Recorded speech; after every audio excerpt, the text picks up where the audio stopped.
ప్రేమగల తండ్రి, కృపగల దేవ, జీవం గల నాయన, పరిశుద్ధుడైన మహా గొప్ప దేవ, 8వ వాక్యపు పండుగలలో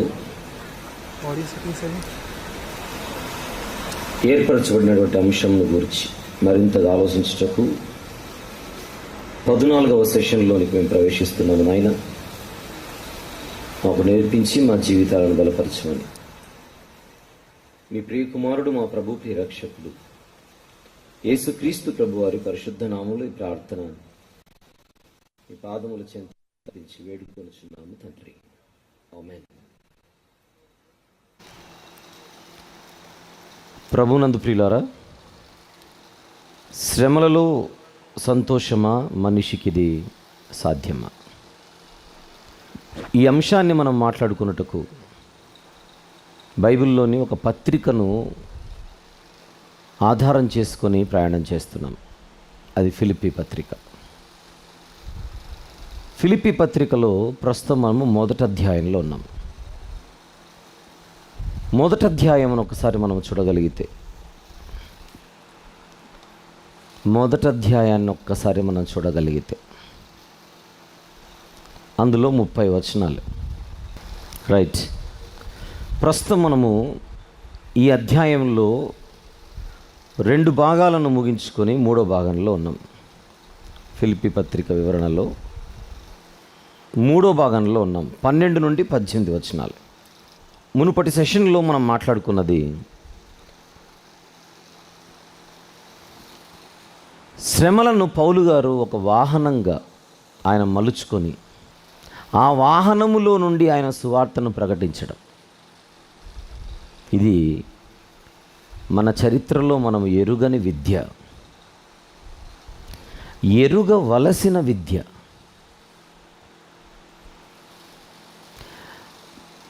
అది ఫిలిప్పీ సంఘానికి చెబుతున్నాడు. నాకు సంభవించినవి సువార్త మరి ఎక్కువగా ప్రబల మగుటకే 12వ వచనం సమకూడెనని మీరు తెలుసుకొనగోరుచున్నాను. దేవునిదైనా దేవుని దాసులదైనా ఒక తత్వం కనపడుతుంటుంది. ఆయనకు వ్యతిరేకంగా ఎవరైనా కుట్రలు, కుతంత్రాలు, పన్నాగాలు పన్నితే అవి దేవుడు తనకు అనుకూలంగా మలుచుకొని తన మహిమార్థమై కార్యాలు చేస్తూ ఉంటాడు. అదే తత్వము తన పిల్లలలో, తన దాసులలో ఆయన చూస్తూ ఉంటాడు. తన స్వరూపమందు తన పోలిక చొప్పున చేయబడిన వారు. అందుచేత ఇప్పుడు ఇస్కరియోతు, యూదా ఎగ్జాంపుల్. సాతాను ప్రవేశించాడా? యూదా ఇస్కరియోతులో ప్రవేశించాడు. ప్రవేశించి ప్రభువును రోమీయులకు ఆయన ప్రభువు యేసుక్రీస్తు ప్రభు రోమీయులకు అప్పగించబడేలా వాడు పన్నాగాన్ని పన్నాడు. ఆ సిచ్యువేషన్ మనకు రక్షణార్థంగా దేవుడు మలిచాడు. ఒక అద్భుతమైనటువంటి విధానం అది. సాతాను దేవునిపై, ఆయన దాసులపై, సేవకులపై, విశ్వాసులపై ఎప్పుడు కూడా ఒక గురి పెట్టే ఉంటాడు. మనకు సమస్యలు కలిగించాలన్న ఆలోచనలతో సాతాను నిరంతర పనిలో ఉంటాడు. మనం బతికున్నంత వరకు ఒకవేళ మనం ప్రభు కొరకే జీవించాలి, శ్రమలు ఉండకుండా ఉండవు. కానీ ఆ ప్రతికూలతలను అనుకూలంగా మలుచుకునే జ్ఞానం మనకు ఉండాలి. అది పౌలు గారు చేశారు. ఎలా? ముగించుకున్నది గుర్తు చేస్తున్నాను. ప్రేతోర్యమను సేనలోని సైనికులకు ఆయన సువార్త ప్రకటించాడు. నంబర్ 2, తన దగ్గరకు వస్తున్నటువంటి క్రైస్తవులలో ధైర్యాన్ని నింపుతున్నాడు. సైనికులకు మరియు కైసరు ఇంటి వారికి సువార్త ప్రకటించాడు. తర్వాత క్రైస్తవులకు ధైర్యాన్ని నింపాడు. విన్నాము, నేర్చుకున్నాము, దానిని మనం మరిచిపోకుండా పాటించడంలో సఫలమైతే ఎంతో బాగుంటుంది. వండర్ఫుల్. ఇక మరికొన్ని సంగతులు నేర్చుకోవడానికి 3 విషయాలు కదా, ఒక్కసారి గుర్తు చేయి. 12వ వచనం నుండి 18వ వచనం వరకు మనం గమనించవలసిన సంగతులు మొత్తం 3 విషయాలు. అందులో మొదటిది మనం మాట్లాడుకున్నాం, శ్రమల వాహనములో సువార్త వ్యాప్తి. అందులో సైనికులకు మరియు కైసరు ఇంటి వారికి సువార్త, బి క్రైస్తవులకు ధైర్యాన్ని నింపాడు. అయిపోయింది. దీన్ని కొనసాగిస్తున్నా. 3 విషయాలలో ఇప్పుడు 2వ విషయంలోనికి మనం ప్రవేశిద్దాం. ఆ 2వ విషయంలోనికి ప్రవేశించే ముందుగా కొరింథీయులకు రాసిన 2వ పత్రికలో ఆయనకు బాధలు కలిగించిన వారిలో ఎవరున్నారు అని చూసినప్పుడు, కొరింథీ 2వ పత్రిక 11వ అధ్యాయం 26వ వచనంలో ఉన్నమాట. 26, అనేక పర్యాయములు ప్రయాణములలోను, నదుల వలననైన ఆపదలలోను, దొంగల వలననైన ఆపదలలోను, నెక్స్ట్ మాట, నా స్వజనుల వలననైన ఆపదలలోను, అన్యజనుల వలననైన ఆపదలు. రోమ్ అనే ప్రాంతానికి ఆయన వెళ్ళకముందే ఈ పత్రిక వ్రాసాడు. ఆయన వ్రాసిన టైం వేరు, కానీ ఆయన అనుభవాలను ఒక్కసారి మనం జ్ఞాపకం చేసుకోగలిగితే, ఒక నిజమైనటువంటి సేవకుని జీవితంలో సమస్యలు అనేవి ఎక్కడి నుంచి వస్తున్నాయి అనే ప్రశ్నకు సమాధానం, మళ్ళీ ఒక నిజమైన క్రైస్తవుని లేదా సేవకుని జీవితంలో క్రీస్తు నిమిత్తము బ్రతకడం. అస్సలు ఈ పండుగలు అయిపోయేంతకు ఈ మాటలు మర్చిపోకండి. 3 విషయాలు ప్రభు చెప్పాడు. మీరు నా నిమిత్తమే బ్రతకాలి, నంబర్ 1. అలా బ్రతికితే మీకు శ్రమలు తప్పవు, నంబర్ 2. కానీ ఆ శ్రమలలో మీరు సంతోషంగా ఉండాలి అనేది నంబర్ 3. అలా పౌలు గారు బతికినప్పుడు, అలా పౌలు గారు జీవిస్తున్నప్పుడు, పౌలు గారికి ఎక్కడెక్కడ నుండి సమస్యలు వస్తున్నాయి అని ఆయన మాటలలోనే అంతకు మునుపు అనుభవాలను మనం తీసుకుంటే, స్వజనుల వలన అయిన ఆపదలు.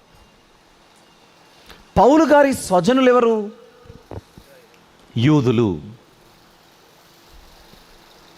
రైట్. ఈయన యూద మతములో ఉండి క్రైస్తవుడయ్యాడు. ఇప్పుడు 2వ ప్రశ్న, క్రైస్తవుడైన తర్వాత ఈ క్రైస్తవునికి స్వజనులు ఎవరు? క్రైస్తవులే. యూదుడిగా ఉన్నప్పుడు యూదులు ఆయనకు స్వజనులైతే, క్రైస్తవుడైన తర్వాత క్రైస్తవుడైన వానికి స్వజనులు ఎవరు? క్రైస్తవులు. ఇప్పుడు నాకు మీరు స్వజనులు, మీకు నేను స్వజనుడిని. విశ్వాసమును బట్టి మనందరము కూడా ఏక జనాంగం. రైట్. క్రైస్తవులకు క్రైస్తవులే స్వజనులైతే, స్వజనుల వలననైన ఆపదలు అన్న మాట ఇప్పుడు అప్లై చేస్తే మీకేమైనా అర్థమయ్యే పాయింట్ ఏమైనా తగులుతోందా? క్రైస్తవులకు క్రైస్తవులే స్వజనులైతే, స్వజనుల వలననైన ఆపదలు అనే పదాన్ని నేను మాట్లాడితే, క్రైస్తవులకు క్రైస్తవులతోనే సమస్యలు ఉంటాయా? ఉంటాయా? మీ అనుభవాల్లో చెప్పండి. బయటోళ్ళ నుంచి వచ్చే సమస్యలు వాస్తవానికి తక్కువ.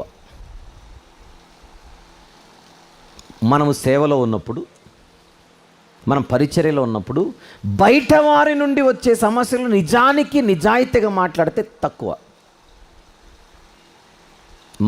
మన దగ్గర నుంచే మనకు వచ్చే సమస్యలన్నీ మన వాళ్ళ దగ్గర నుంచే.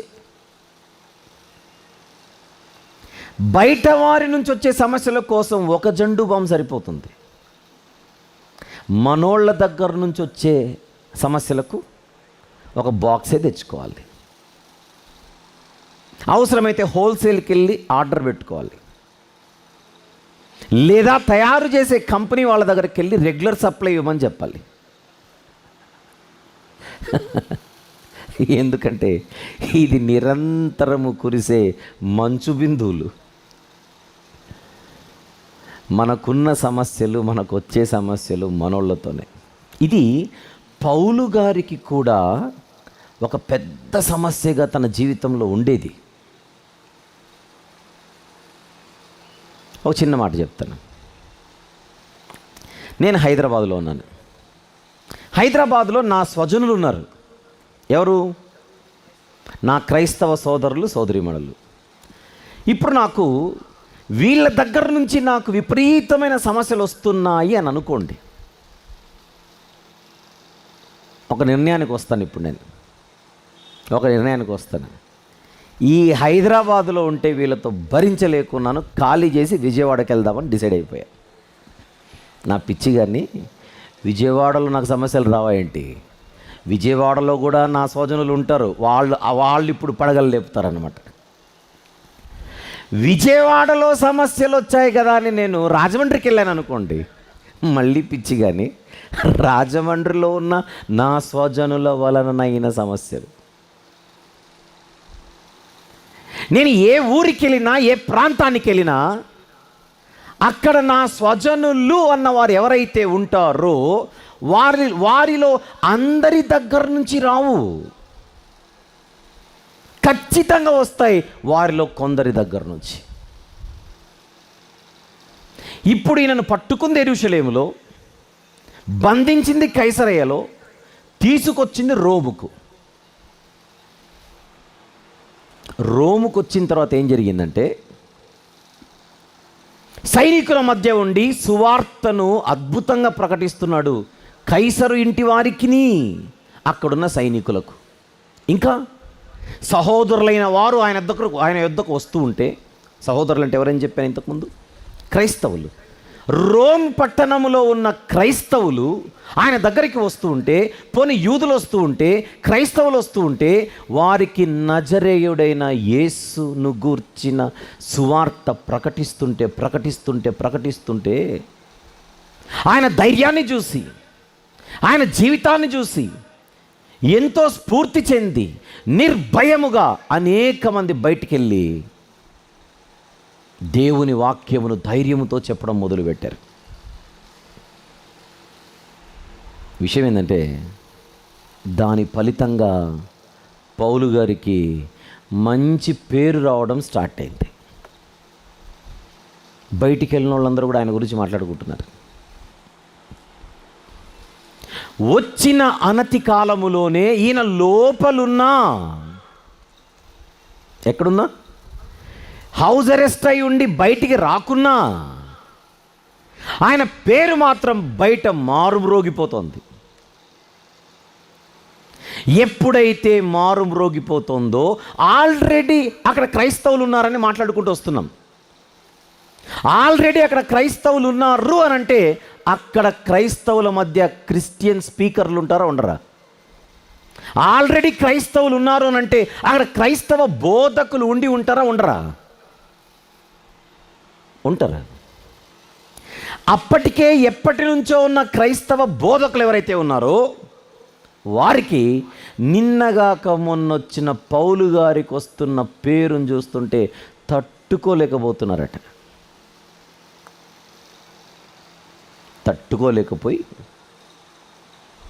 తట్టుకోలేకపోయి మనం ఇలాగనే ఊరుకుంటే ఈ అయ్యగారి పేరు మామూలుగా ఉండదు. ఇంకా రోమ్లో ఆయన జెండా పాతేస్తారు అందరు కలిసి. ఇప్పుడు మన తక్షణ కర్తవ్యం, మనం ఇంతవరకు చేస్తున్న సువార్త ప్రకటన ఏదైతే ఉందో దాన్ని స్పీడ్ పెంచుదాం, అతనికంటే ఎక్కువ చెప్దాం, అతనికంటే బాగా చెప్దాం. ఆ చెప్పేటప్పుడు మధ్యలో ఇతని గురించి మసాలా వేద్దాం. నజరేయుడైన యేసు గురించి బాగా చెప్దాం. ఈ పౌలు గురించి మాత్రం ప్రజల్లో వేయాల్సిందే వేద్దాం అన్న గ్రూప్ ఒకటి ఫామ్ అయిపోయింది రోమ్లో. ఏ గ్రూపు? పౌలు గారి కంటే బాగా యేసుప్రభు గురించి చెబుదామని, పౌలు గారి కంటే ఎక్కువగా యేసుప్రభు గురించి చెబుదామని ప్లాన్ చేసి కొంతమంది క్రిస్టియన్ స్పీకర్లు ప్రజల మధ్య అక్కసుతో సువార్త చెప్పడం. దేనితో సువార్త చెప్పడం? అక్కసుతో, తట్టుకోలేక, అసూయతో. ఏం బాబాయ్ ఎక్కడికి వెళ్తున్నావు అంటే, అదేనయ్యా అక్కడ పౌలు ఉన్నాడు కదా, హౌస్ అరెస్ట్ అయి ఉన్నాడు కదా, ఆయన దగ్గరికి వెళ్తాను. దేనికి? ఆయన వాక్యం చెప్తారట. ఆయనే చెప్పాలేంటి? గట్రా నేను చెప్తాను. ఇదన్నమాట. ఆయనే చెప్పాలేంటి? నేను ఉన్నానుగా. అలా కాదు నాయన, బాగా చెప్తున్నట్ట. నిన్నగాక మొన్న వచ్చిన ఎట్లా చెప్తాను? ఇక్కడరా. లోపల ఉన్న భార్యకు కేకలేసి, బాబాయ్ వచ్చాడు కాఫీ పెట్టు, నువ్వు కూర్చో బాబాయ్ అని. పౌలు గారి మీద అక్కసుతో, తట్టుకోలేక ఇంకా బాగా చేయాలనేటువంటి ఒక ఆలోచనతో ప్రభు గురించి అయితే చెబుతున్నారు, పౌలు గారిని మాత్రం టార్గెట్ చేశారు. ప్రభువుని గురించి అయితే చెబుతున్నారు, పౌలు గారిని టార్గెట్ చేశారు. ఈ గ్రూప్ ఒకటి ఫామ్ అయిపోయింది. బోధకులలో ఒక బృందం తయారైంది. ఒక బృందం తయారైందంటే మరో బృందం ఉన్నట్టేగా. ఆ బృందం ఏం చేశారు? ఆయన లోపలుండి ఇంతమందిని మారుస్తున్నాడు, ఖచ్చితంగా ఆయన మనకు ఇన్స్పిరేషన్, ఆయన స్ఫూర్తిగా తీసుకొని మనం ఇంకా బలంగా చేద్దామని వారు ఆయనను ఇన్స్పిరేషన్గా తీసుకొని మరొక గ్రూప్ పనిచేయడం మొదలుపెట్టింది. ఇప్పుడు ఎన్ని గ్రూప్స్ అయిపోయాయి రోమ్లో? స్పీకర్ల మధ్య 2 అసోసియేషన్స్. ఒక అసోసియేషన్ యాంటీ పాల్ అసోసియేషన్, పౌలు వ్యతిరేక అసోసియేషన్. ఇక్కడ పాస్టర్లే, అక్కడ పాస్టర్లే. 2 పాస్టర్స్ అసోసియేషన్లు స్టార్ట్ అయ్యాయి, 2 పాస్టర్స్ ఫెలోషిప్లు స్టార్ట్ అయ్యాయి. ఒకటి పౌలు వ్యతిరేక ఫెలోషిప్, మరొకటి అనుకూల ఫెలోషిప్. విషయం ఏంటంటే వీళ్ళు ఇన్స్పిరేషన్గా తీసుకొని ఎక్కువగా సువార్త చెప్పడం మొదలుపెట్టారు. మరొకరు అసూయతో, అక్కసుతో ఎక్కువగా సువార్త పనిచేయడం మొదలుపెట్టారు.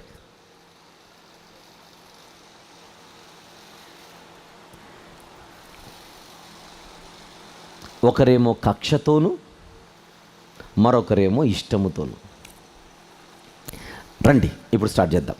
ఫిలిప్పీ పత్రిక 1వ అధ్యాయం 14 వచనాలు పూర్తి చేసుకున్నాం. 15 నుంచి. కొందరు అసూయ చేతను, ఏ ఊర్లో? రోములోనే. కొందరు అసూయ చేతను, కలహ బుద్ధి చేతను, మరికొందరు మంచి బుద్ధి చేతను ఇద్దరు క్రీస్తునే ప్రకటించుచున్నారు. ఇది చూడండి తమాషా, ఇద్దరు క్రీస్తునే ప్రకటించుచున్నారు. కొందరేమో అసూయ చేతను, మరికొందరేమో మంచి బుద్ధి చేతను.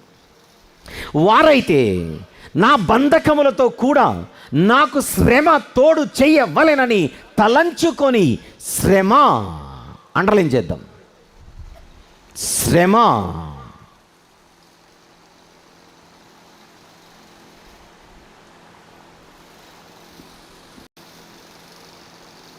వారైతే నా బంధకములతో కూడా నాకు శ్రమ తోడు చేయవలెనని తలంచుకొని శుద్ధ మనసుతో కాక కక్షతో క్రీస్తును ప్రకటించుచున్నారు. వీరైతే నేను సువార్త పక్షమున వాదించుటకు నియమింపబడి ఉన్నానని ఎరిగి ప్రేమతో ప్రకటించుచున్నారు. అంతేనా? ఎన్ని గ్రూప్స్ ఆఫ్ స్పీకర్స్, ఎన్ని గ్రూప్స్ ఆఫ్ టీచర్స్, ఎన్ని గ్రూప్స్ ఆఫ్ ప్రీచర్స్ మనకు కనబడుతున్నారు బైబిల్లో?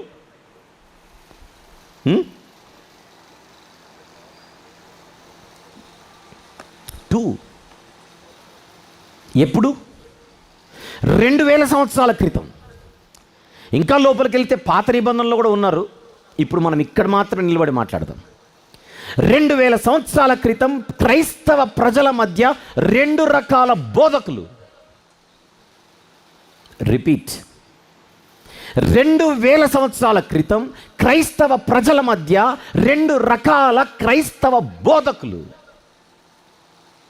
ఇద్దరూ క్రీస్తునే ప్రకటించుచున్నారు. అది కొసమెరుపు.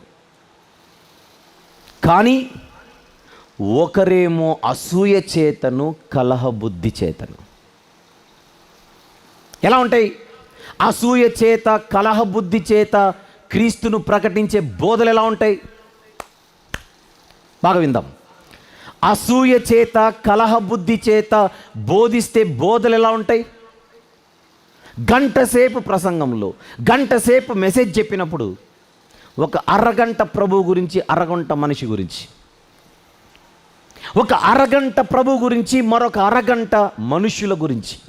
ఎందుకంటే లోపలంతా అసూయ ఉంది, లోపలంతా కలహం ఉంది. అసలు సబ్జెక్ట్ ఎత్తుకుందే వాళ్ళ కోసం. వాళ్ళను నంచుకోకుండా భోజనం ముగించడం కష్టం. ప్రసంగం, వర్తమానం, సందేశం, మనసులో ప్రభు ఒక్కడే ఉంటే ఆ బోధ వేరేలా ఉంటుంది. ప్రభుతో పాటు వాళ్ళు కూడా ఉంటే ఆ బోధ వేరేలా ఉంటుంది. మరొకరు మంచి బుద్ధి, మంచి బుద్ధి, మంచి బుద్ధితో వాక్యం చెబితే ప్రభు ఒక్కడే ఉంటాడు మనసులో.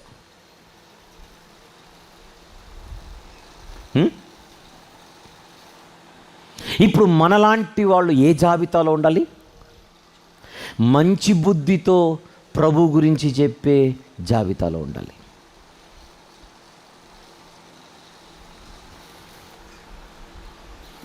మంచి బుద్ధి, కలహ బుద్ధి, మంచి బుద్ధి, అసూయ బుద్ధి. పౌలు గారి మీద అసూయతో బోధలు చేస్తూ ఈయనకు శ్రమలు తోడు చేయాలి. శ్రమలు శ్రమలు వాళ్ళ టార్గెట్ ఏంటి? ప్రభు గురించి చెబుతున్నారు, బాగానే ఉంది, కానీ టార్గెట్ ఏంటి? వారైతే నా బంధకములతో, ఆల్రెడీ నాకు శ్రమలు ఉన్నాయి, ఆ శ్రమలకు మరింత శ్రమలు తోడు చెయ్యవలెనని తలంచుకొని. ఇంతకు ఎవరు వీళ్ళు? క్రిస్టియన్ స్పీకర్స్, క్రైస్తవ బోధకులు. వీళ్ళు క్రైస్తవ బోధకులై ఉండి ఒక క్రైస్తవ బోధకుడికి యాంటీగా పనిచేయడానికి సిద్ధపడ్డారు. కారణం వాళ్ళ బుద్ధులు సరిగా లేవు, వాళ్ళ బుద్ధులు సరిగా లేవు.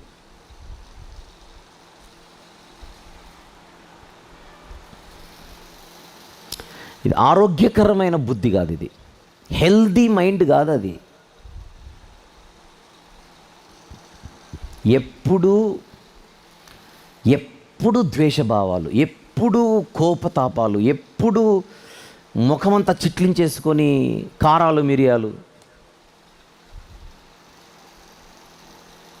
ఎంత చక్కని క్లారిటీ దొరుకుతోంది. మనందరము కూడా ప్రభు గురించి చెప్పేవారమే, కానీ ఏ గ్రూప్లో ఉన్నాం? అది క్వశ్చన్.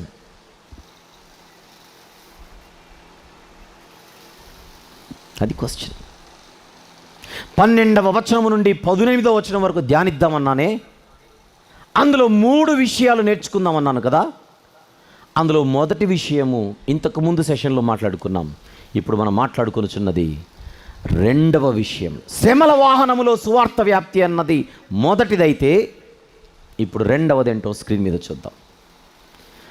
సమాజంలో 2 రకాల బోధకులు ఉంటారు. two types of preachers. Healthy preachers, unhealthy preachers. చెప్పండి. Healthy preachers, unhealthy preachers. మన సహవాసం ఎక్కువగా హెల్దీ ప్రీచర్స్తో ఉంటే బాగుంటుంది. హెల్దీ ప్రీచర్స్తో ఉంటే బాగుంటుంది. అతిశయోక్తి కాదు, కానీ 2016వ సంవత్సరం నుంచి సెమినార్లు జరుగుతున్నాయి. కరోనా అప్పుడు కరోనా బ్రేక్ అంతే. అప్పటి నుంచి వేదిక మీద ఎవరైతే సందేశకులుగా వర్తమానికులుగా ఉన్నారో మొదటి సెమినార్ నుంచి వచ్చిన వాళ్ళు చెప్పే ఫీడ్బ్యాక్, ఇక్కడ ఒకరు వాక్యం చెప్పి వెళ్ళిపోరు, ఒకరు వాక్యం చెప్పి ఇంకొకరు వాక్యం చెప్తుంటే లేచి వెళ్ళిపోవడాలు చాలా అరుదు. మంచినీళ్ళకో ఒకవేళ ఏదైనా ఇబ్బంది ఉంటే దిగుతారేమో, కానీ ఒకరు వాక్యం చెప్పిన తర్వాత ఇంకొకరు చెబుతుంటే కూర్చొని అందరూ వింటారు. ఫర్ యువర్ కైండ్ ఇన్ఫర్మేషన్, ఇక్కడ స్పీకర్లు ఎవరు మేము స్పీకర్లు అనుకోరు, ఇది కొసమెరుపు. ఇక్కడ స్పీకర్లు ఎవరు మేము స్పీకర్లు అనుకోరు. మేము కూడా సెమినార్కు బైబిల్ నేర్చుకోవడానికి వెళ్తున్నాము, బైబిల్ నేర్చుకోవడానికి వస్తున్నాము అనే ఉంటారు.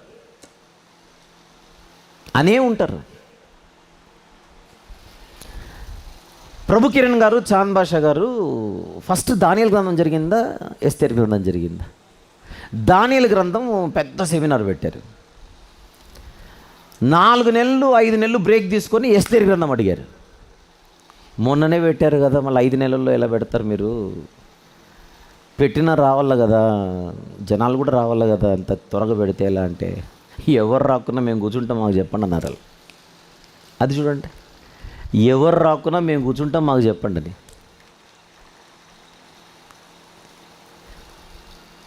ఇక్కడ స్పీకర్స్ నుంచి ప్రెషర్ ఉండదు, ఇక్కడ స్పీకర్ల దగ్గర నుంచి అసలు ప్రెషర్ ఉండదు. నేనే చెప్పాలి. ఈ పిల్ల చేష్టలు ఉండవు. ఇది ఇప్పుడు కాదు, 2016 నుంచి. కొన్ని సందర్భాలలో నాకు టైం లేక కొంచెం మీరు ఆగుతారా, నేను కంటిన్యూ చేస్తానంటే మీరు చెప్పుకోండి, అదంటూ కూర్చుంటారు. కొన్ని సందర్భాలలో అయితే నైట్ మీటింగ్ 5 నిమిషాలలో వాళ్ళు రెడీ అయిపోయి ఉంటారు, అప్పుడు ఆపుతుంటా నేను. నాకు టైం లేదు మీరు ఆగనంటే హ్యాపీగా ఆగిపోతారు. ఆగిపోయి బయటికి వెళ్ళి బాణాలు తయారు చేసి బుల్లెట్లు తీసుకొని దింపుడు ఏముండదు ఇక్కడ.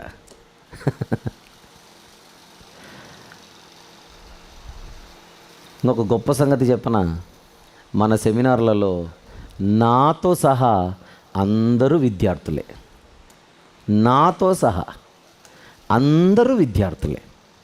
నేను నేర్చుకుంటూ ఉంటాను, చెప్పేవాళ్ళు నేర్చుకుంటూ ఉంటారు. బైబిల్ దగ్గర ఎవడు మాస్టర్లు లేరు, స్టూడెంట్స్ మాత్రమే ఉంటారు. విద్యార్థులే.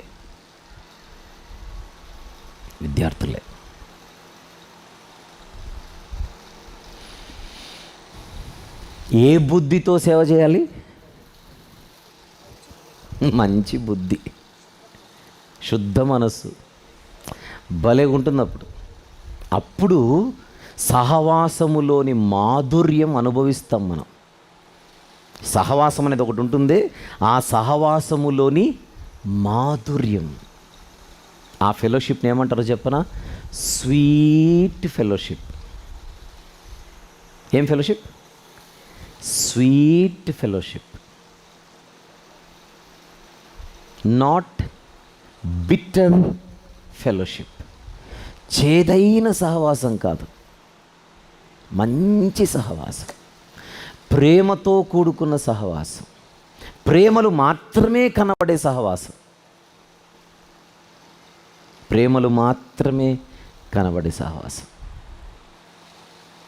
అందుచేత ఒకవేళ మనకు తెలుసో తెలియకో నాతో సహా మనందరం ఎప్పుడైనా వాక్యం చెప్పేటప్పుడు ఎవరినో మనసులో పెట్టుకొని చెప్పే ఛాయలు, నీడలు, పరిస్థితి గనుక ఉంటే వెంటనే మోకరిల్లి ప్రార్థన చేస్తుండే, ప్రభువా ఆ మనుషులను ఇక్కడ నుంచి తీసేయండి ప్రభువా.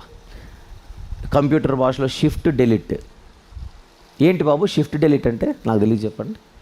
పర్మనెంట్గా షిఫ్ట్ డెలిట్ అంటే పర్మనెంట్గా వెళ్ళిపోవడం అట. అది కంప్యూటర్ భాష. కీబోర్డ్లో డెలిట్ అనే బటన్ ఉంటుంది, షిఫ్ట్ పట్టుకొని డెలిట్ కొడితే ఇంక ఎగిరిపోయినట్టే. ప్రభు, ఎవరి మీదైతే నాకు కోపాలు ఉన్నాయో, ఎవరి మీదైతే నాకు కొంచెం ఇబ్బందికరమైన మనసు ఉందో, ఆ మనసును దయచేసి షిఫ్ట్ బటన్ పట్టుకొని డెలిట్ కొట్టండి ప్రభువా అని ప్రార్థన చేయాలి. లేపేయండి ప్రభువా వాళ్ళను. ఎక్కడి నుంచి? నా మనసులో నుంచి, వాళ్ళ కొంపలో నుంచి కాదు. లేపేయండి ప్రభువా, నేను మంచి బుద్ధితో వాక్యం చెప్పాలనుకుంటున్నా ప్రభువా. అప్పుడు దేవుడు ఆమెన్ అంటాడంతే. ఏమంటాడు? ఆమెన్. ప్రభా, ఈరోజు నేను వాక్యం చెబితే బుల్లెట్లు బాగా దిగల ప్రభా వాళ్ళలోకి. ఓరి నాయన, వీడు ఆ కేటగిరీ అనుకుంటాడు మనల్ని చూసి. వీడు ఆ కేటగిరీ. ఎంత అద్భుతమైన మధురమైన పాఠం ఉంది ఇక్కడ. మధురమైన పాట. 3 విషయాలు, అందులో 2వ విషయం మాట్లాడుకుంటున్నాం.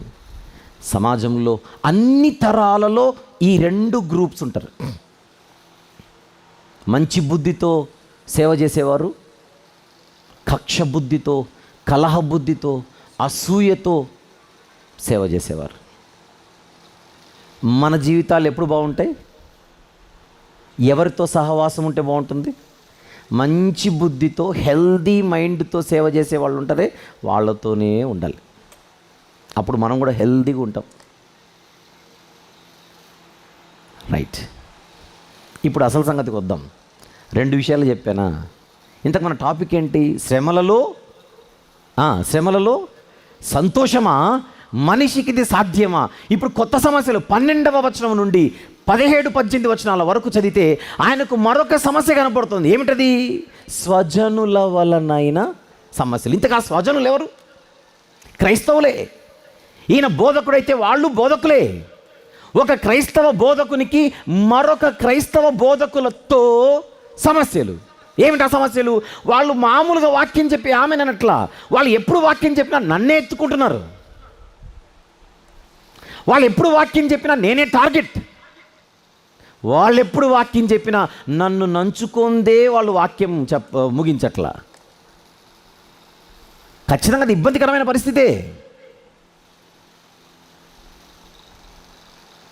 మీకైనా, నాకైనా, ఎవరికైనా, జనరల్గా, న్యాచురల్గా. అయితే ఈయన ఏం చేస్తున్నాడు చూడండి. 18th verse, 18వ వచనం. అయిననేమి మిష చేతనే కానీ, ఇంగ్లీష్లో చూపించాలి కాసేపట్లో నాకు ఈ వచనం. మిష చేతనే కానీ, సత్యము చేతనే కానీ, ఏ విధము చేతనైనను క్రీస్తు ప్రకటింపబడుచున్నాడు, అందుకు నేను సంతోషించుచున్నాను. నెక్స్ట్, ఇక ముందును సంతోషింతును.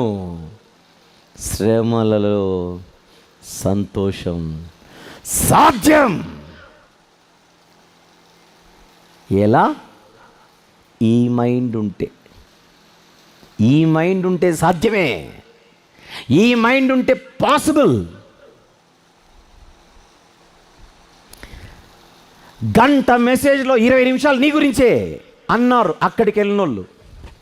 ఆ మీటింగ్కి వెళ్ళిన వాళ్ళు ఇక్కడికి వచ్చి చెప్పారు. ఏమని? గంట మెసేజ్లో 20 నిమిషాలు నీ గురించే, నువ్వు మంచోడు కాదు, నువ్వు మామూలోడు కాదు, అంతా నీ గురించే అని పౌలు గారికి చెబితే ఎంతసేపు చెప్పారు వాళ్ళు మెసేజ్ అని అడిగాడట. గంట. నా గురించి ఎంతసేపు చెప్పారు? 20 నిమిషాలు. ప్రభు గురించి ఎంతసేపు చెప్పారు? 40 నిమిషాలు. దేవునికి స్తోత్రం, చాలు. నా కోసం మెసేజ్ మొదలుపెట్టి 40 నిమిషాలు ప్రభు గురించి గొప్పగానే చెప్పారుగా. యేసు ప్రభు చెడ్డోడని చెప్పారా, మంచోడని చెప్పారా అని అడిగాడు క్వశ్చన్. యేసు ప్రభు మాత్రం చాలా మామూలు కాదు, యేసు ప్రభు చాలా మంచోడని చెప్పారు. ఇప్పుడు చెడ్డోడనింది ఎవరిని? నిన్నే అన్నారు. అలాగైతే ప్రాబ్లమే లేదు. వాళ్ళు ఒకవేళ పొరపాటున ప్రభు గురించి తేడాగా మాట్లాడితే చెప్పు, ఒలి చేస్తానంటాడు. వాళ్ళు ఒకవేళ ప్రభు గురించి ఏమైనా తేడాగా మాట్లాడారేమో చెప్పండి, కొరడా తీసుకుంటాను, తోలు చేస్తాను. ప్రభు మంచోడని చెప్పి నేను చెడ్డోడని చెబితే అసలు ప్రాబ్లమే లేదు. సంతోషింతును, ఇంకనూ సంతోషింతును. I'm happy, I will be happy, I will continue to be happy. ఎంత బాగుంది ఈ మైండ్ ఎంత బాగుంది. మనం ఎట్లున్నాం ఒకసారి క్వశ్చన్ వేసుకుందాం. యేసుప్రభుని ఏమో అన్నారు, యేసుప్రభుని అన్నారు, నన్నేమనలేదుగా. ఇది రివర్స్ మంది. నన్నేమని అన్నారా? నిన్నేమనలేదు కానీ యేసుప్రభునే ఆయన దేవుడు కాదంటున్నారు. యేసుప్రభుని అన్నారు, నన్నేమనలేదుగా. నన్ను అనకపోతే మనోళ్ళే.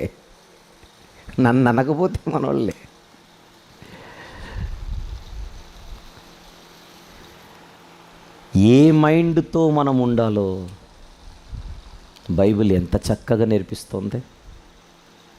18 మళ్ళీ, అయిననేమి మిషచేతనే కానీ, ఇంగ్లీష్లో చూపించి వచనం, వర్స్ నంబర్ 18. చూడండి, but what does it matter? The important thing is that in every way, whether from false motives or true, Christ is preached, and because of this I rejoice. Yes, and I will continue to rejoice. Two types of motives: false motives, true motives. మిష చేత లేదా సత్యము చేత. మిష అంటే అబద్ధం, సత్యానికి విరుద్ధం. మిష చేతనే కానీ సత్యము చేతనే కానీ క్రీస్తు ప్రకటింపబడుచున్నాడు. అది చాలు నాకు. నేను వచ్చేంతవరకు పడుకున్నారు ఈ స్పీకర్లందరూ. నేను వచ్చిన తర్వాత నిద్రలేచి ఆయన ప్రకటిస్తున్నారు. జరగని, అలాగైనా ప్రకటిస్తున్నారుగా, జరగని.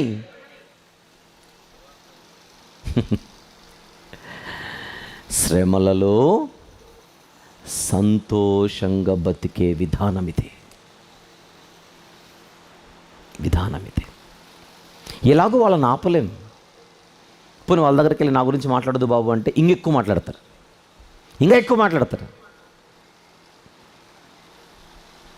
ఎన్ని రోజులు మాట్లాడతారు? మన గురించి యాంటీగా ఎన్ని రోజులు మాట్లాడతారు? మన గురించి యాంటీగా మాట్లాడాలన్నా ఓపిక ఉండి చావాలిగా. నెల మాట్లాడతారు, 2 నెలలు, 3 నెలలు, 6 నెలలు, 6 నెలల వరకు అరిచి మొయ్యాల్సిందే ఇంకంతే. ఎందుకంటే వినేటోడు కూడా కొడతాడు వచ్చి, ఓరే నాయన ఇంకా చాలరా బాబు. దేవుని గురించి చెప్పు 4 మాటలు, సంవత్సరం అంతా వింటాం. ఆ మనిషి చెడ్డోడని చెప్పావుగా, సరే చెడ్డోడే, నీదేదో చెప్పు. ఇప్పుడు ఒకటే పాటన, పల్లవిలో చెడ్డోడే నేను, చరణంలో చెడ్డోడే, సంగీతంలో చెడ్డోడే, స్లో సాంగ్లో చెడ్డోడ్నే, స్పీడ్ సాంగ్లో చెడ్డోడ్నే, ఆల్బమ్ అంతా నేను చెడ్డోడ్నే. ఆల్బమ్ కూడా అయిపోయిందిగా, 6 నెలలు అయిపోయిందిగా. నువ్వు ఒకరోజు దేవుని గురించి చెబితే విందామని చెవులు పెద్దవి చేసుకొని వింటున్నావు. నువ్వు చెప్పింది లేదు, చచ్చింది లేదు. 24 గంటలు ఆయన మంచోడు కాదు, ఈయన మంచోడు కాదు, ఆమె మంచిది కాదు, ఈమె మంచిది కాదు. ఇదేనా?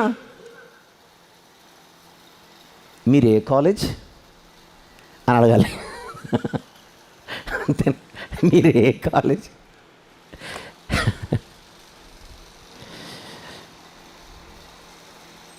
On the screen. 3వ విషయం, శ్రమలలో పౌలు గారి సంతోషం. Paul's joy in suffering. 18వ వచనం, 18th verse కదా. ఒక్కసారి ఈ 3 విషయాలు ఎలా నేర్చుకున్నామో వచనాలతో సహా చూపిస్తాడు. మళ్ళీ చూపించు. మొదటి విషయం 12, 13, 14 వచనాలు చదివితే శ్రమల వాహనములో సువార్త వ్యాప్తి. Spreading the gospel in the vehicle of sufferings. Number 2, 2 రకాల బోధకులు ఉన్నారని మనం తెలుసుకుంటున్నాం. అది 15, 16, 17 వచనాలు. ఇక చివరిగా 18వ వచనంలో శ్రమలలో పౌలు గారి సంతోషం.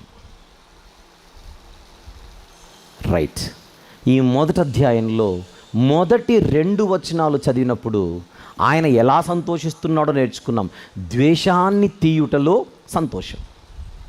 నంబర్ 2, 3 నుంచి 11 వచనాలలో మనం మాట్లాడుకుంది గాస్పల్ పార్ట్నర్స్ని బట్టి సంతోషం. అవునా? సువార్తలో పాలిభాగస్తులను బట్టి సంతోషం. అది 2. ఇప్పుడు 3. మొదటి భాగంలో ఒక సంతోషం, రెండవ భాగంలో మరో సంతోషం, మూడవ భాగంలో ఇప్పుడు కొత్తగా మరొకటి చూస్తున్నాం. ఆ సంతోషం ఏమిటో ఒకసారి నాకు ఫస్ట్ది సెకండ్ది చూపించు. అది మొదటి సంతోషం, ద్వేషాన్ని తీసివేయుటలో సంతోషం. నంబర్ 2, ఓకే రైట్, సువార్త భాగస్వాములను బట్టి సంతోషం. ఇప్పుడు మూడవ సంతోషం ఆన్ ద స్క్రీన్, సువార్త వ్యాప్తిని బట్టి సంతోషం. కక్ష చేతనైనను మిష చేతనైనను క్రీస్తు ప్రకటింపబడుచున్నాడు, అందుకొరకు నేను సంతోషించుచున్నాను, ఇంకనూ సంతోషింతును. సువార్త వ్యాప్తిని బట్టి సంతోషం. Joy for the gospel being spread.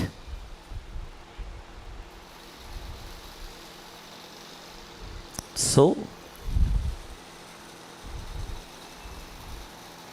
చిన్నప్పుడు మాస్టర్ గారు చెప్తారు,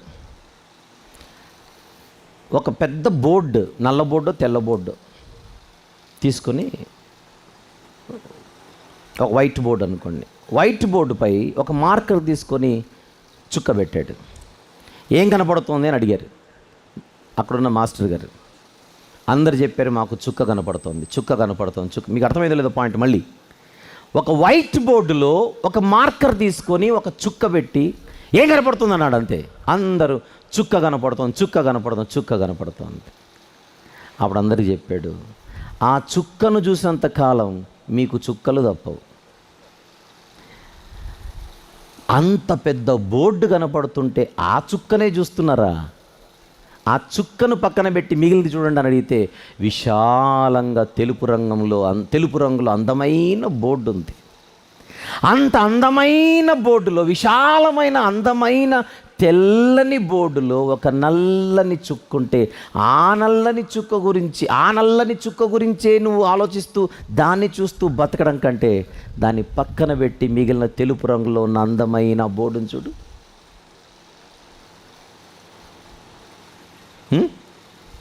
ఇది పౌలు గారి యాటిట్యూడ్.